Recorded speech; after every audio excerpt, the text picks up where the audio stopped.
Olivier Nduhungirehe, Monsieur le Ministre, bonjour. Bonjour. La guerre dans l'Est de la RDC se poursuit malgré les différents accords signés depuis le mois de juin à Washington et à Doha. En décembre, la FCM 23 s'est retirée de la ville d'Uvira, un pas important, mais il y a ensuite eu ces tirs de drone à Kisangani. Que faut-il désormais pour que cette rébellion soutenue par le Rwanda cesse ses attaques dans l'Est de la RDC ? Il n'y a aucun jour qui passe sans qu'il n'y ait d'attaques aériennes de la part du gouvernement congolais contre les positions de la FCM 23, ce qui est en violation du cessez-le-feu, mais aussi, ce qui est plus inquiétant, contre des villages Banyamulenge, dans un contexte de montée des discours de haine. Et donc, le président Tshisekedi signe un accord de paix ou un accord de cessez-le-feu.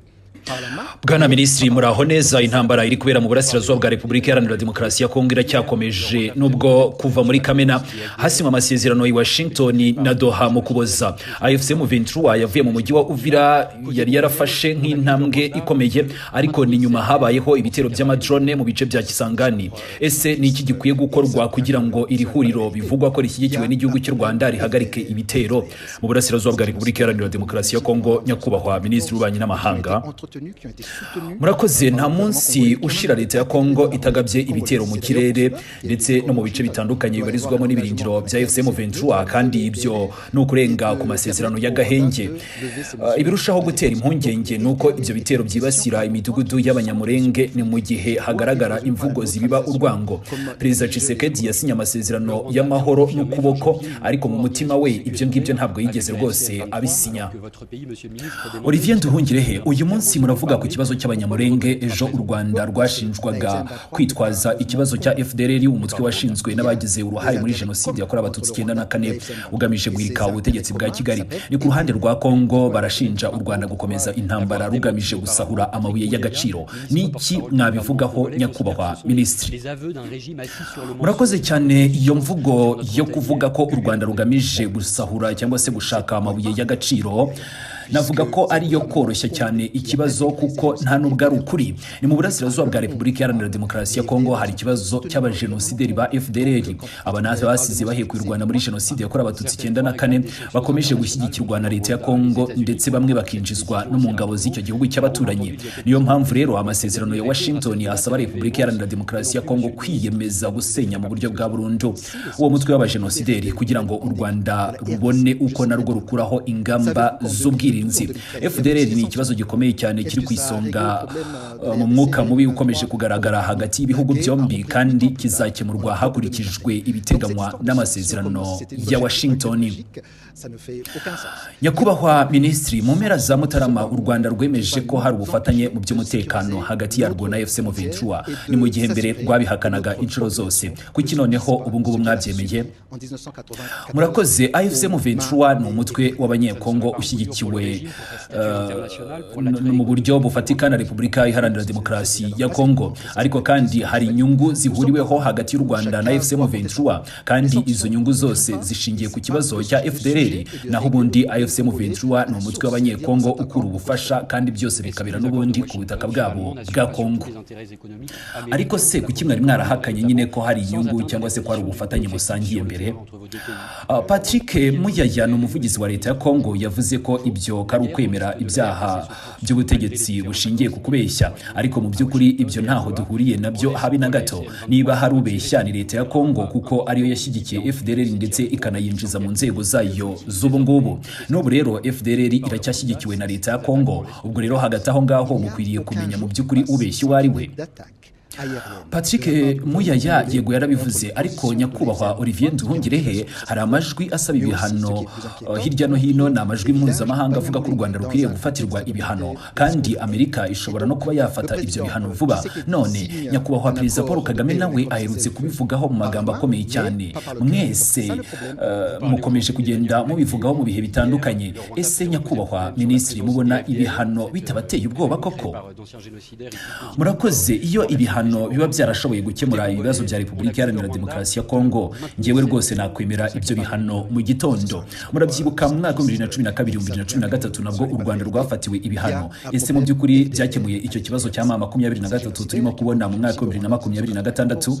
Utarasubiza igisubizo ni oya. Intambara yongeye kubura mu mwaka wa 2021. Ibihano rero ntabwo rwose ari umuti ushobora gukemura iki kibazo. Navuga ko atari umuti w'indwara ihari. nta gihano cyabuza kurinda umutekano wacu, nta bihano bizigera rwose bitubuza kurinda abaturage bacu. Ntabwo tuzongera rwose kwemera ko ibyabaye muri 1994 byongera kubaho ngo nuko twebwe murimo kudukangisha ibihano. Nta gihano rero kizigera kitubuza rwose kurinda abanyarwanda.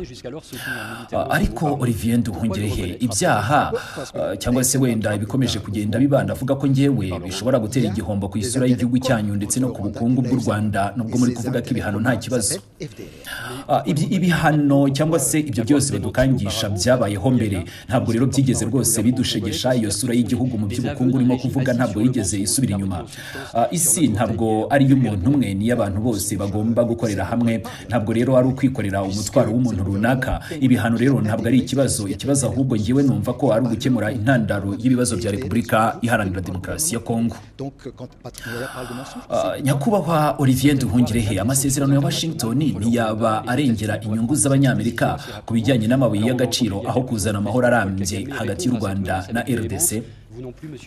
Amasezerano ya Washington afite igice cy'umutekano mbere na mbere. Niba rero adashyirwa mu bikorwa neza, niho ikibazo wenda cyaba kiri. Niyo mpamvu twasabye Amerika n'umuryango wa Afurika yunze ubumwe ko bafasha mu gushyira mu bikorwa ibyo umutekano kuri ubu ngubu wifuzwa ku buryo wagerwaho kandi bigafungura inzira y'ibikorwa bijyanye n'ubukungu. None Olivier Nduhungirehe, murakizera aya masezerano ya Washington cyangwa se wenda mwatangiye kuyafata nkaho atazashyirwa mu bikorwa cyangwa se azamera nk'andi yose? Yego rwose, twebwe nk'u Rwanda turacyafite icyizere muri aya masezerano. Niba inyungu za Amerika zishobora gutuma amahoro arambye agerwaho mu karere, natwe rwose turabyishimiye. Olivier Nduhungirehe, mu burasirazuba bwa Repubulika Iharanira Demokarasi ya Kongo hari ikibazo gikomeye cyane cy'ubutabazi.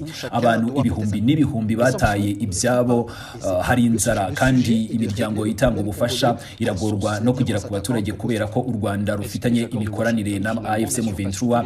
Ntabwo rwose mugira uruhare mu korohereza ubufasha ko bwagera ku baturage bijyana no gufungura ikibuga. Ese ibi ngibi mwabivugaho iki? Murakoze. MONUSCO iri mu biganiro byayo bya hafi na AFC M23 ndetse benda no kugera ku ngingo zifatika. U Rwanda rwiteguye gufungura imipaka yarwo no kohereza ubufasha bwafasha abaturage mu burasirazuba. Imiryango mpuzamahanga nayo ifite aho ihurira n'ubuyobozi bufite ubutaka bugenzurwa mu burasirazuba cyangwa se imiryango iharanira uburenganzira bwa muntu ifitanye imikoranire n'abayobora ubwo butaka. Ubwo na AFC M23 ni ku kibazo cy'ubutabazi rero kigomba rwose gukemurwa hagati y'inzego bireba kandi kizakemurwa vuba. Nyakubahwa, ndacyakubaza ibibazo bike mbere yuko tugana ku musozo. Muri Addis Abeba ni mu nama y'abaminisitiri b'ububanyi n'amahanga imbere yuko twakira inama y'abakuru b'ibihugu ya AU. Niki mwiteze kuri iyi nama ijyanye n'iki kibazo? Murakoze. Nta cyemezo cyihariye gitegerejwe kuri iyi nama. Hari ubuhuza bwa Afurika, hari ubuhuza bwa Amerika n'ubwa Katari bukomeje. Uyu mwaka ugomba gukoreshwa neza kugira ngo intambwe zatewe mu masezerano yo mu mwaka wa 2025 zishimangirwe muri uyu mwaka noneho w'ibihumbi 2026. Murakoze cyane bwana Minisitiri, murakoze namwe n'icyo bashimiye. Vous participez actuellement au Conseil des ministres des Affaires étrangères en amont du sommet des chefs d'État de l'Union africaine. Sur ce dossier, quelle décision attendez-vous du sommet de l'Union africaine?